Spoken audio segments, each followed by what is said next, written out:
क्योंकि एक तो ये होता है कि जितने भी ऑडिट के पैराज होते हैं वो दो नौइयत के होते हैं, जिसमें कि ज़्यादातर प्रोसीजरल जिनमें के नकाइस रह जाते हैं, लेकिन वो एक बहुत बड़ा एक तो उसमें एक एलिमेंट सनसनीखेजी का भी आ जाता है, जो कि महज प्रोसीजरल इश्यूज़ होते हैं, लेकिन उनको ऐसे बना के पेश किया जाता है जो कि किसी सूरत में मददगार साबित नहीं होते। तो ये सारे जो ऑडिटर जनरल का जो पूरा जो फंक्शनिंग है, उसमें ऑटोमेशन, उसमें डिजिटाइजेशन, और उसके साथ में ज़िमनी तौर पे ये भी डिस्कस हुआ कि जो मुख्तलिफ़ इदारों में, जिसमें कि ख़ास तौर पे जो जहाँ पे के चेक्स इशू होते हैं, उनको भी ऑटोमेट किया जाए कि जितना ह्यूमन इंटरेक्शन कम हो, कि लोगों को आसानी से पेमेंट्स भी मिल सकें और उसमें शफाफियत भी आए। उसके अलावा जो इंस्टीट्यूशनल रिफॉर्म्स, देखें हमारी गवर्नमेंट का एक बहुत बड़ा एक गवर्नेंस को इम्प्रूव करने में एक हमारा हदफ था कि हम इंस्टीट्यूशनल रिफॉर्म्स लाएं, और वो इंस्टीट्यूशनल रिफॉर्म्स इस तरह की हों जिससे कि जो मौजूदा वक्त है उसके मुख्तलिफ तकाज़े हैं, और जो इंस्टीट्यूशंस हैं हमारी वो पुरानी रीत पे चल रही हैं, जिसमें कि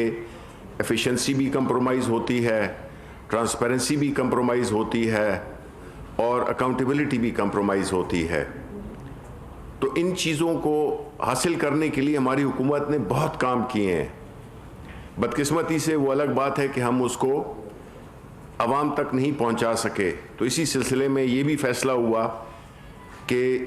आने वाले दिनों में पूरी जो रिफॉर्म्स हमने की हैं उनको हम आपके सामने लाएंगे कि किस तरह से इदारों में रिफॉर्म्स की गई हैं। कितने इदारे थे, कोई 445 के करीब थे, और उसको हम 341 पे ले आए हैं। कुछ को मर्ज कर दिया है, कुछ को ख़त्म कर दिया है, और साथ में ये बात भी हुई कि 18वीं तरमीम के बाद जो सब्जेक्ट्स थे, जो मिनिस्ट्रीज़ थीं, जो डिवॉल्व कर दी गई सूबों को, उसके बावजूद जो फेडरल गवर्नमेंट का जो एम्प्लॉइज़ का हुजम है, बजाय कि वो कम होता, वो बढ़ गया है। फिर इसी ज़मन में पेंशन फंड्स, उसके बारे में भी प्राइम मिनिस्टर हमेशा ज़िक्र करते हैं, और उसमें जो पे एंड पेंशन कमीशन है उसको भी एक फास्ट ट्रैक करने पे उनको काबीना ने ये एडवाइस किया कि वो अपने काम को तेज़ करें, क्योंकि ये दोनों बड़ी अहम चीज़ें हैं। और सूबाई जो एम्प्लॉइज़ होते हैं और जो फेडरल एम्प्लॉइज़ होते हैं, उनमें जब से ये इस तरह के मैं अक्सर ज़िक्र करता हूँ कि जो 18वीं तरमीम है, 18वीं तरमीम पर से के ख़िलाफ़ कोई भी नहीं है, लेकिन उसमें कुछ कुछ ऐसे नकाइस हैं जिनको एड्रेस करना बड़ा ज़रूरी है। अब उसमें होता यही है कि जो उनके जो फंड्स उनको एलोकेट होते हैं, उसमें से अब एक ग्रेड 1 से 15 तक की जो असामियाँ हैं, ये 85% उसका बजट का जो सैलरीज का होता है उसका हिस्सा होती हैं। तो इस सिलसिले में भी शफकत महमूद साहब जो कि इस कमेटी को हेड कर रहे हैं, तो उसके बारे में भी तफसीलन गुफ्तगू हुई, जिसमें कि ये जो अदम तवाज़ुन है सूबाई और वफाकी हुकूमत के एम्प्लॉइज़ का, इसको भी एड्रेस करना बड़ा ज़रूरी है। उसके अलावा और ये जो रिफॉर्म्स हैं इसकी ज़ाहिर है कि आपको आने वाले दिनों में एक मुकम्मल जामे किस्म की प्रेस कॉन्फ्रेंस होगी जिसमें कि सारी रिफॉर्म्स जो कि हमने की हैं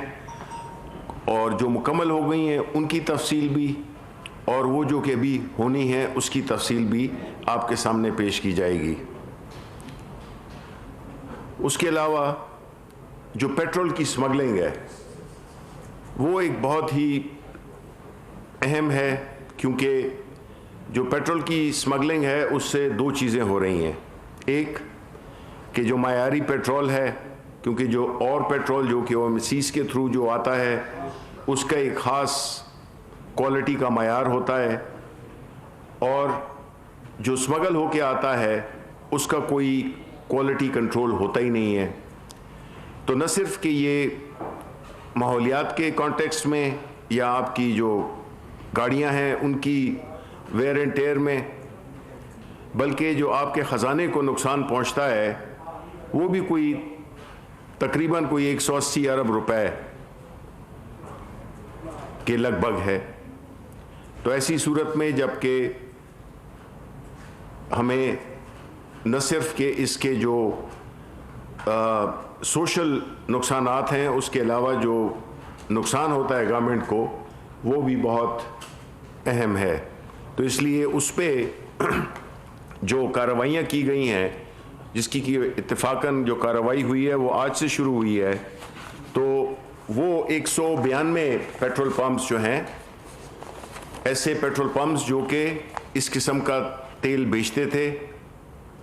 उन पे FBI, कस्टम्स, जितने भी मुतल्लिका इदारे हैं, पुलिस, सब ने एक जामा एक स्ट्रेटजी बनाई है जो कि पूरे मुल्क में कार्रवाई कर रही है, जो कि शुरू हो गई है। जिस तरह मैंने कहा 192 पंप्स उनको सील कर दिया गया है, और जो उसकी सज़ा है वो भी बड़ी कड़ी है। एक तो उनको 1 हफ्ता दिया गया है कि वो अपने जवाबात दें परचेजेस के, सेल के, और दूसरा ये है कि जब ये तय हो जाए कि ये पेट्रोल बेच रहे थे, स्मगल्ड पेट्रोल बेच रहे थे, तो फिर उसमें पेट्रोल पंप की और जो बाकी प्रॉपर्टीज़ हैं उनको भी अटैच कर दिया जाएगा, और ये बड़ी सख्त सज़ा है। तो इसलिए बेहतर यही है, तंबीह यही की गई है। और ये तकरीबन मुल्क में कोई 2094 पंप्स हैं जो कि जिसमें पूरे मुल्क में ये फैले हुए हैं, और ये वो तेल बेच रहे हैं जो कि न सिर्फ मुज़िर है बल्कि गैर कानूनी भी है, और उससे हमें हमारे एक्सचेकर को भी नुकसान पहुंचता है। इसमें जो बाकी पंप्स हैं उनके ऊपर भी ये इनको आइडेंटिफाई कर लिया गया है, तो उनके साथ भी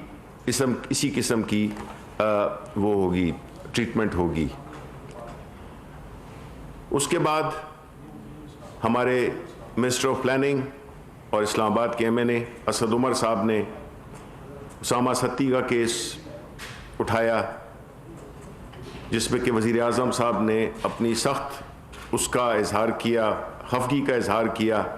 कि कैसे एक नौजवान लड़का उसको गोलियां मार के उसको उसकी ज़िंदगी ले ली है। तो जो GIT बनी थी उसने अपनी रिपोर्ट मुकम्मल कर ली है, पेश कर दी है सेक्रेटरी दाखिला को, लेकिन प्राइम मिनिस्टर ने ये कहा, ज़ोर देकर कहा कि अगर तो इस GIT से वो रसा वो मुतमईन ना हो, तो जिस तरह भी वो कहेंगे, जिस तरह की तहकीकात वो कहेंगे, जिसमें कि हाई कोर्ट का जज शामिल हो, जिस तरह के भी वो उनकी तसल्ली के मुताबिक इंक्वायरी होगी, और जो भी ज़िम्मेदारान हैं उनको कड़ी से कड़ी सज़ा दी जाएगी। उसके बाद एक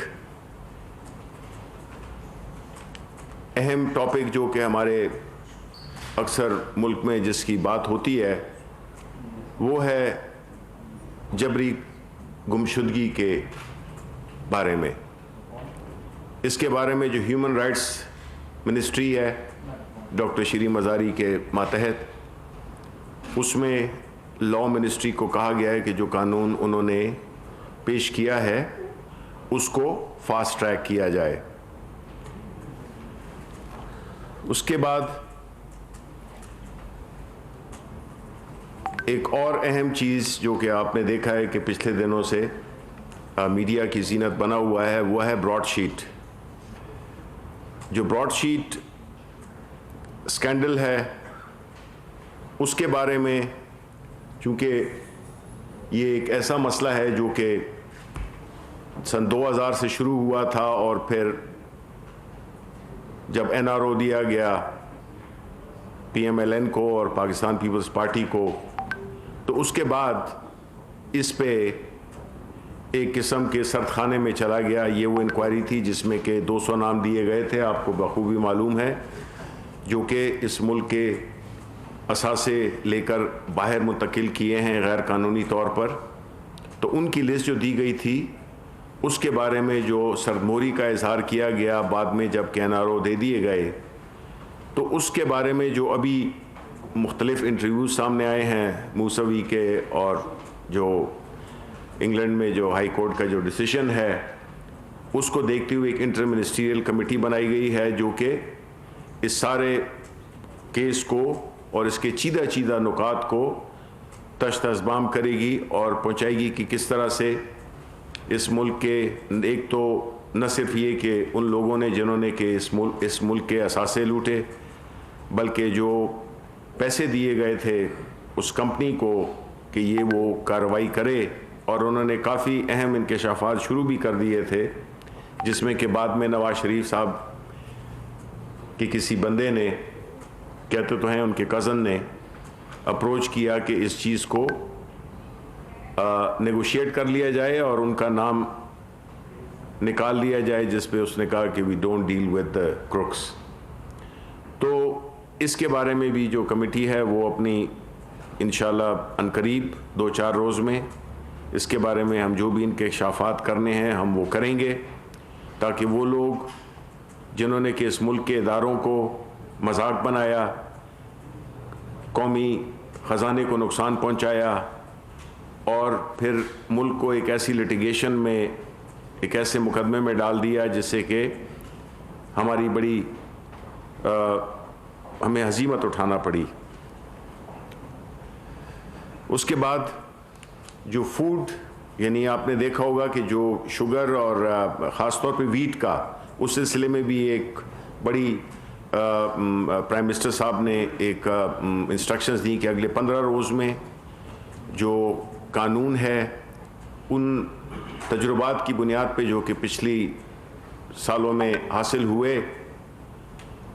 कि उन पे एक पॉलिसी बनाई जाए और 15 दिन के अंदर अंदर उन नुकात को एड्रेस किया जाए, जिसमें कि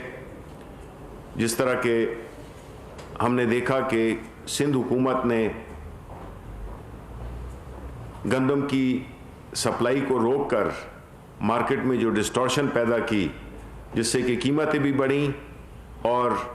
शॉर्टेज भी पैदा हुई। तो क्या वो इक़दामात हैं कानूनी तौर पे हम लें कि आइंदा इस किस्म का किसी भी सूबे को ये हक ना मिले कि वो पूरे मुल्क में जो सप्लाई चेन है शॉर्टेज को क्रिएट करना, इस किस्म की चीज़ें जो कि हमने देखी, जो कि वजह बनी उसकी कीमतों के बढ़ावे की भी और कमी की भी। तो इसमें भी एक सख्त जो है कानून साजी की बात की गई, क्योंकि ये एक फेडरल सब्जेक्ट है, गो के सूबाई हुकूमतें इसकी ज़िम्मेदार हैं, लेकिन जो कानून है वो जो है फेडरल हुकूमत के डोमेन में है। तो ये बुनियादी तौर पे बातें हुई, और इसके साथ साथ जो एक जनरल डिस्कशन थी वो रही, क्योंकि ये हमारी एक ऐसी काबीना है जो कि मेरा नहीं ख्याल है, गो कि मेरा कोई इत्तेफाक नहीं रहा माजी की काबीना में रहने का, कि जिसमें कि जितनी, अगर आप हमारे 2 साल की काबीना के इजलास देख लें और पिछली हुकूमतों के पूरे 10 साल की वो ले लें तो हमारी जो कैबिनेट की डिसीजंस हैं, कैबिनेट की मीटिंग्स हैं, वो ज़्यादा रिलीजियसली हो रही हैं और उसमें होता ही है कि काफ़ी डिस्कशंस होती हैं। प्राइम मिनिस्टर कोई बंदा जिसने अपना माइक ऑन किया हो, सवालात पूछना चाहे, किसी चीज़ से अपना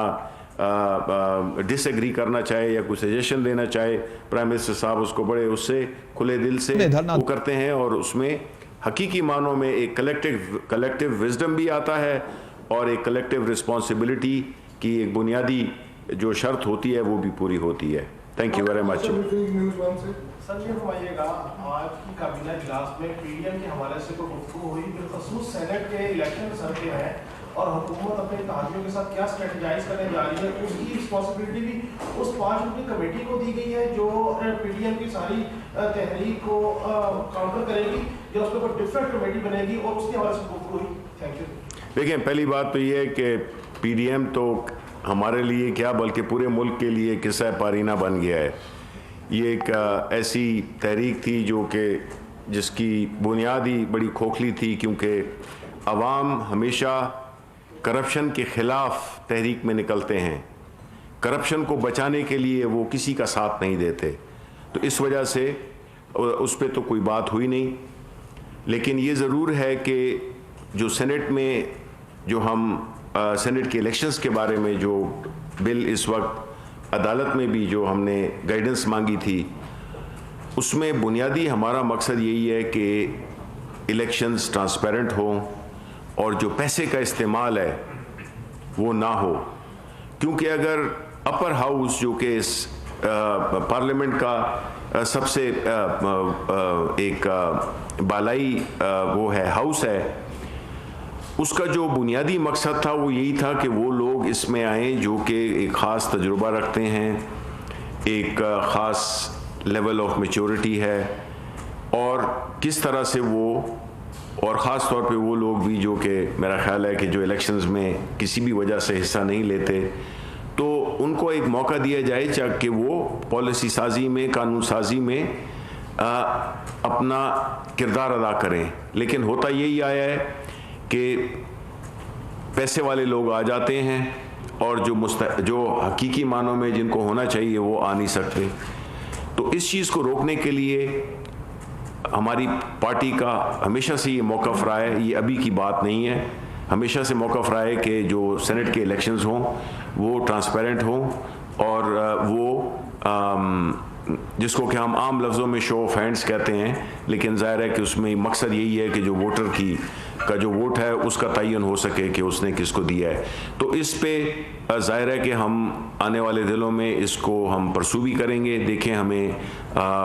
कोर्ट क्या हमें गाइडेंस देती है और उसी बुनियाद पे। लेकिन ये बड़ा ज़रूरी है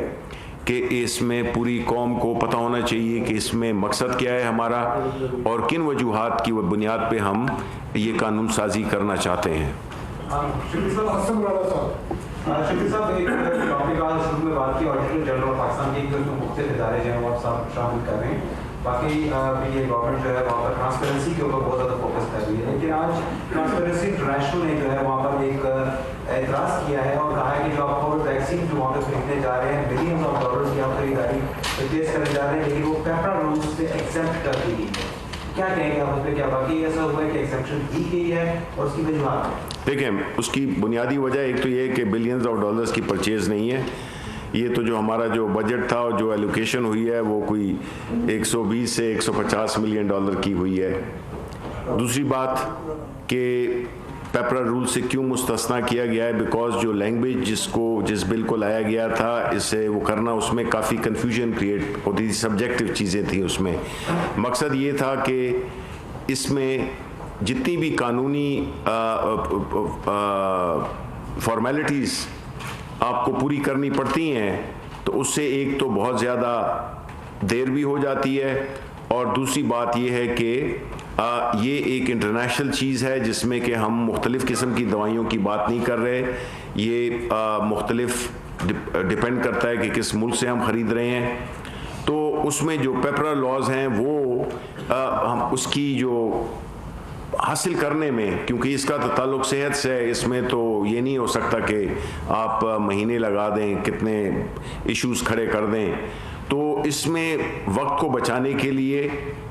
ये एग्जेम्पशन दी गई है। और इसका जो एग्जेम्पशन है, इसका भी कोई ये नहीं है कि ये बिल्कुल आंखें बंद करके बगैर किसी हिसाब किताब के, एक मैकेनिज़्म है जो कि सारे जितने भी बाकी मैकेनिज़्म है वो रहेंगे, लेकिन पेपरा का जो है उसमें आप देखेंगे कि तो ये है कि उसमें सबसे कम कीमत लोएस्ट बिडर की बात होती है, लेकिन अगर आपने एक ही दवाई लेनी है तो उसमें तो कोई इस किस्म की चीज़, तो टेक्निकी चीज़ें हैं जो आड़े आ रही थी, और ये एक वन टाइम और एक ख़ास जो कि सारी दुनिया जानती है, सारा पाकिस्तान जानता है कि कोविड के लिए हम ऐसी चीज़ें जितनी जल्द से जल्द हो सके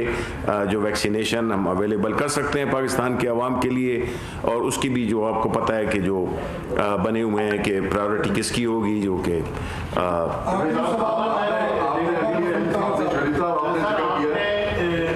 जो पेट्रोल की स्मगलिंग के बारे में काफ़ी ब्रीफ किया है,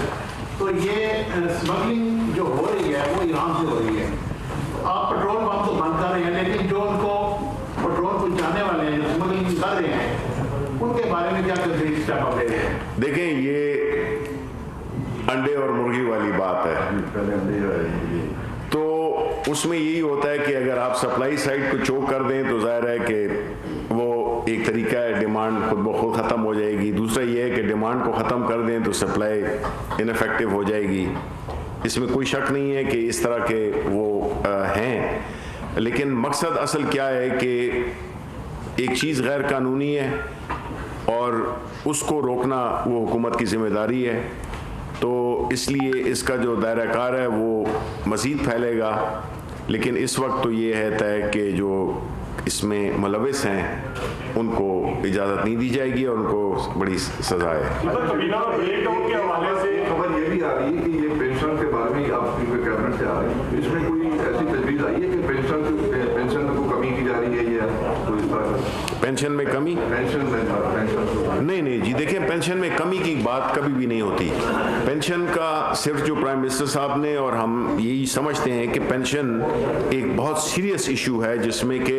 कई ऐसे इदारे हैं जो कि पेंशन जो है ना उसका साइज़ बढ़ रहा है, और उस साइज़ को, उस पेंशन को पे करने के लिए हमारे पास रिसोर्सेज नहीं है, तो क्या ऐसा मैकेनिज़्म इख्तियार किया जाए। वफ़ाक़ी वज़ीर इत्तलात व नशरियात सेनेटर शिबली फराज काबीना इजलास के हवाले से न्यूज़ ब्रीफिंग दे रहे हैं। उन्होंने कहा कि आज मुख्तलिफ 15 एजेंडा निकात में शामिल थे। ऑडिटर जनरल पाकिस्तान के फंक्शंस में कानून के तहत इख्तियारात को वाज़ेह करना, शफाफियत लाना और दायरा कार में इजाफा करना शामिल है। PTV न्यूज़ से ये थी ताज़ा तरीन।